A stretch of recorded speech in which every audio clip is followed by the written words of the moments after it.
Ќе си ја вратиме државата или ќе остане Македонија киднапирана држава? Го прашуваме Владо Мисайловски од ВМРО ДПМН. Господин Мисайловски, добре дојдовте во студиото на Република. Благодарам на покана. Така, изборната кампања веќе започна. Какви се вашите првични впечатоци? Да, веќе започна и кампањата за парламентарни избори, иако ние сме долго време во кампања, течи председателската кампања, навистина убава енергија. Се среќавам со многу народ, имаме одлични средби, ги слушаме маките на граѓаните и навистина ми е драго што може да се види сплотување на секаде во Македонија. Премногу народ се обединува. Поддршката ни ја даваат на нас како ВМРО ДПМН и нашата коалиција, но има и огромна поддршка за професорката Гордана Силјановска-Давкова и навистина ме радува.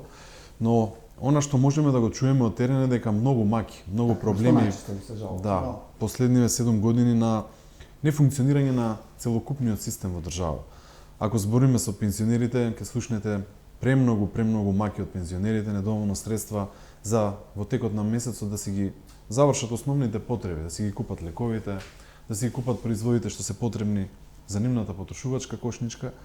И последниве 7 години, иако може да слушнеме дека од власта постојано ќе се фалат како ни ги зголемувале, не знам, минимална плата, пензии или слично, кои ги прашате пензионерите или кој бива во државата, дали ви се доволни средствата што ги добивате, секој ќе рече не, инфлацијата ни ги изеде парите.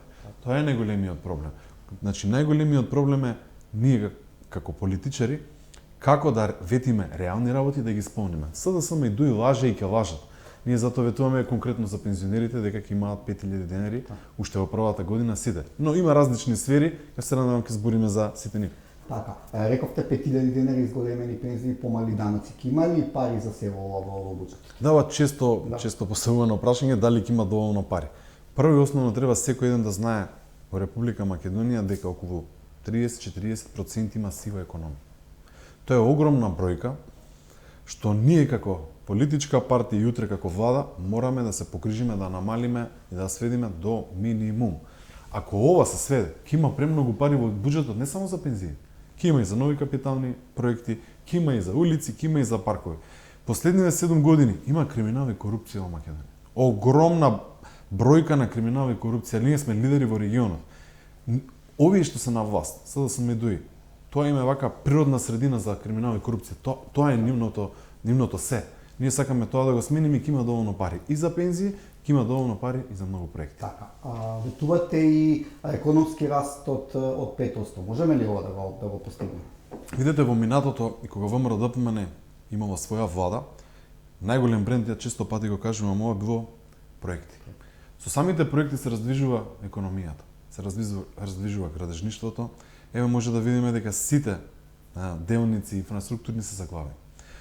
Ние велиме дека со раздвижување на економијата, со нови странски инвестиции, со нова голема поддршка на малите и средните претпријатија директно од централата, односно од владата, ќе имаме одлична економија, но ќе гледаме сите странски инвестиции да бидат насочени во местата каде што има и таков кадар. Тоа е многу важно, за да не се иселуваат младите, за да можеме и не младите, и постарите, за да видиме таргетирано што е потребно и на тој начин да раздвижиме Македонија со работа. Ако има голема работа, ќе има раздвижување во економијата. А тоа ни е предуслов да имаме добра држава. И затоа во оваа платформа 1198 на ВМРО ДПМН клучни проекти се во економијата. Така. За зголемен економски раст потребни се и нови работни места. Ќе може ли 50.000 работни места да се донесат од странските инвестиции? Не само од странските, гледаме еден фокус е странските инвестиции, но јас би кажал дека лично за мен уште поголем фокус треба да биде како да се помогнат на малите и средните претпријатија тука што се во Македонија и што стварале низ години. Јас се среќавам на терен со многу мали и средни претпријатија и кога разговарате со нив имаат премногу маки. И они бараат прво, што бараат сите, да бидат рамноправни со сите останати.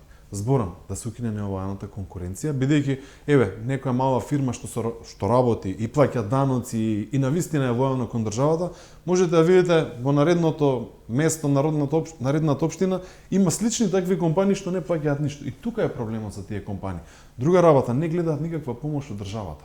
Ние мораме, како држава, да им помагаме на овие компании, бидејќи тие имаат најголем број на вработени. Ако ги стимулираме малите компании и средните, да имаат подобар производ, да бидат поквалитетни на пазарот, тоа ќе може да зборуваме за многу квалитетни луѓе што ќе се вработат во државата, односно во приватниот бизнис и ќе имаат поголеми плати. Ние кон тоа мора да се стремиме.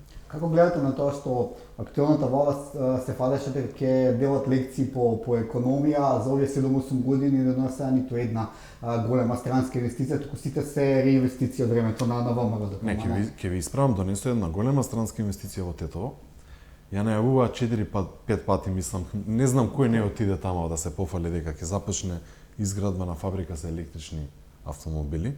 Исто така ветува и дадоа огромен број на средства, субвенции и бенефиции од државата и сега можеме да видиме таму дека таа фирма точно една дупка и отиде во стечај таа фирма и сега тука треба да се провери дали се дадени средства, за што се дадени се. Таа е таа инвестиција. Ако се сеќавате во изборната кампања, па ветува дека не знам, Facebook ќе го донеле, Google ќе и такви работи. Затоа ја би сакал да испратам порака. Кога се лаже треба со услуг да се лаже. Они не знаат, тоа име вака тоа име се, пак ќе кажам, лажењето име нивниот бренд. И сега слушаме во кампањата дека истото го зборуваат, дека се ќе направиле, знаеле дека сгрешиле, на многу места сгрешиле, ќе се поправат. Па они грешат 7-8 години како власт, цел народ им кажува за нивните грешки и они не се поправат.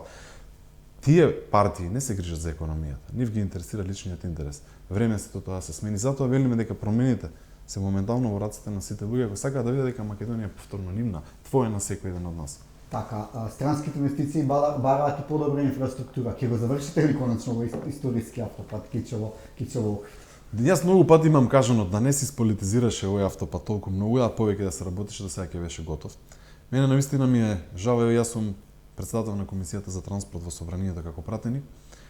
Навистина е жално СДСМ како партија и владата да достават продолжување на договорот после неколку месеци од кога е истечен договорот за овој проект.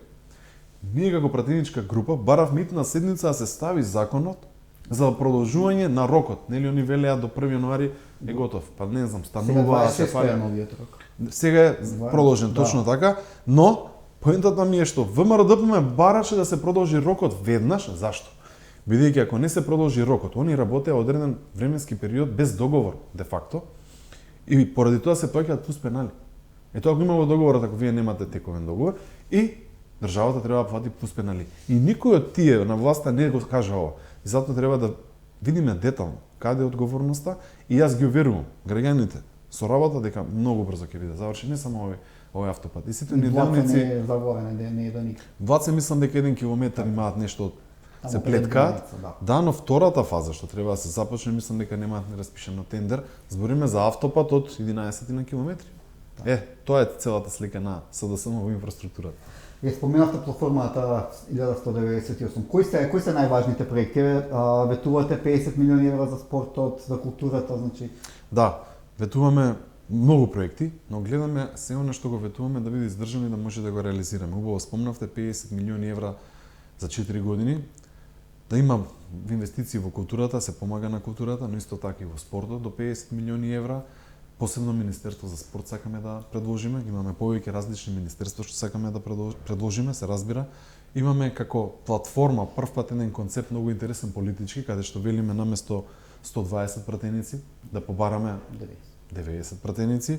Укинување на позицијата заменик директор, бидејќи има толку многу заменици директори, ќе пробаме да разговараме со сите и од коалицијата и со јавноста да ги укинеме тие места, намалување на управни надзорни одбори. Често пати го кажуваме укинување на балансерот при вработување, што е многу важно. Ќе воведеме социјални регистарски таблици, специјални се извинувам, регистарски таблици. Точно. Има во правосудството ветинг, 5000 денари поголема пензија за сите пензионери, многу проекти што секој еден земјоделството 800 милиони субвенции на местото каде што треба да стигнат, а не бирократски заглавени да стојат на хартија. Нашата програма е многу обемна и секој еден би требало да прочите да се пронајде. Навистина секој може да види дека овие проекти се навистина за народот. Затоа не може да ви парираат кога одите на дебати нешто. Едната страна нема што да понуди, вие зборувате за проекти или за некои они за важни ветувања и повторно ќе зголемувале пати, тоа се фиктивно зголемување и така натака, но што е целта? Кога СДСМ и ДУИ се фатени во тесно со криминал, корупција, скандали, афери, они пробуваат на национални теми да се зборува. Пробуваат да побегнат од реалноста и да ги слушате секој ден дека се извинуваат како сгрешиле, ќе се подобрат. Тие луѓе не може да се подобрат. Тие треба да бидат казнети од целиот народ, поготово, ова го кажувам, поготово да бидат казнети од нивните поддржувачи и симпатизери, бидејќи на минатите избори биле излажени токму тие луѓе што им го дале гласот. Сега тие што гласале за СДСМ и ДУИ треба први да излезат и да ги казнат и да доживеат дебакал, бидејќи така се казнуваат политичари што лажат со 7-8 години. Так, овие проекти што ги споменавте како најсуштински една изборна единица, 90% балансер, за некој ќе треба и двотретинска поддршка. Верувате ли дека ќе имате поддршка од ДУИ? Зашто не би си ги намалиле бројот на противници? Добро, но еднаш во општеството мора да се отворат сите овие прашања и да видиме реалната состојба, кој зашто е, доста е со политички игри, доста е. Многу пати во минатото велеа сите дека се за една изборна единица, сега гледаме дека никој не ќе да го спомне тоа од СДСМ ДУИ од останатите во коалицијата. Најголем корист од една изборна единица ќе имаат помалите. Но ова е барање на политичките партии помали и мислиме дека демократски ќе биде одлично да има една изборна единица, да има рамноправна борба. Тоа ќе се договори со сите политички партии, ќе се најде начин и мислам дека со тој дух демократски треба да тргнеме кон овој процес. И да, управо сте, има многу закони, има многу реформи што се двотретински, ние ќе даваме се од себе, затоа е многу важно да има ВМРО-ДПМ што повеќе пратеници, за да нема условување за овие крупни реформи. Така, ако сме бројот на пратеници, колку пратеници очекувате на овие избори? Па јас неколку пати кажувам, многу близко сме до 61. Зависи од излезеност, зависи колку граѓани дополнително ќе се мотивираат на денот на изборите да излезат и да дадат поддршката. Затоа ќе кажам вака, многу сме близко до 61 пратеник за ВМРО-ДПМН да има стабилна влада, Христијан Мицкоски да биде нов премиер и да имаме во наредните години една сериозна влада со реформи, со проекти, со работа и еден економски стандард што сите го заслужуваат. Така, ќе имате ли коалицијски потенцијал на изборите? Дури да направите 61 пратеник, повторно ќе треба да имате некој од албанскиот блок. Да, ќе седнеме, ќе разговараме, ние приоритет ни е да разговараме со повеќе партии, нормално да видиме за да направиме поголема коалиција и затоа многу пати кажуваме дека прво што ќе направиме сакаме да седнеме со албанската опозиција да разговараме со останатите мали партии што би освоиле гласови, но што се за Македонија, што се за стратешките интереси, што сакаат да видат Македонија во ЕУ и во НАТО, но и сакаат да видат реформи во секоја една област. Збориме реформи во судството, реформи во образованието, бидејќи таму мора многу реформи, во здравството, во сите сегменти во инфраструктурата, но и браник за националните државни интереси да биде новата влада. Така, исплашена ли е ДУИ од последни? Па се гледа од бројките и од нивното однесување. Уво рековте, кога немаат што да понудат, посегнуваат по национални теми, по радикализам. Видете, ДУИ се толку години долго на власт и мислиме дека конечно треба реформа и во таа партија. Дали се исплашени, мислам дека ќе гледаат бројките и они си знаат, они со притисоци, со сила се ќе направат, но јас вака би кажам. Народот македонски да не се плаши да излезе и што повеќе да гласа, бидејќи секој еден дома што ќе остане и не би гласал, или би гласал за некоја помала партија што би го фрлил гласот, тоа ќе им помага само на ДУИ и на СДС. Зашто СДСМ нема проблем и 70% од сите институции во државата да ги даде токму на ДУИ. Они тоа веќе го најавуваат. Точно и затоа велам, ако сакате кој бива во држава, секој еден дома што не гледа, што треба да стигне до неговаа порака, нека излезе, нека гласа со опозицијско размислување за да ги промениме сите овие луѓе што се моментално кочничари на било која реформа во Македонија. Од што треба прво да се фатите кога ќе дојдете гласа? Чини дека нема поле на кое не назадуваме, економија, борба против корупција. Тоа е добро прашање. На се. Буквално на се. Како велиме, метастазирано е во сите институции за жал и треба од корен реформи, но прво треба квалитетни луѓе да се постават што сакаат да работат, што си ја сакаат Македонија и што оваа програма што е пред мене треба да се сработи, а сите ова се скандалите на СДСМ, на Оливер Спасовски и на сите останати. И ако гледаме толку многу скандали, ние треба да имаме одговорност. Веќе ги забораваме за скандалите. Ние сме тука да потсетуваме, но не сме да се заборави, треба да има одговорност за криминалот и корупцијата, треба да има одговорност за она што погрешиле сите овие политичари кон Македонија, кон македонските граѓани, а се разбира паралелно со тоа да се работи многу, да се работи со многу труд и љубов кон Македонија, ќе видите дека може да се сменат многу работи. Така, господин Савски, ви благодарам за интервјуто и како што велите, се вратиме повторно државата и македонските граѓани да бидат горки. Благодарам во секое време.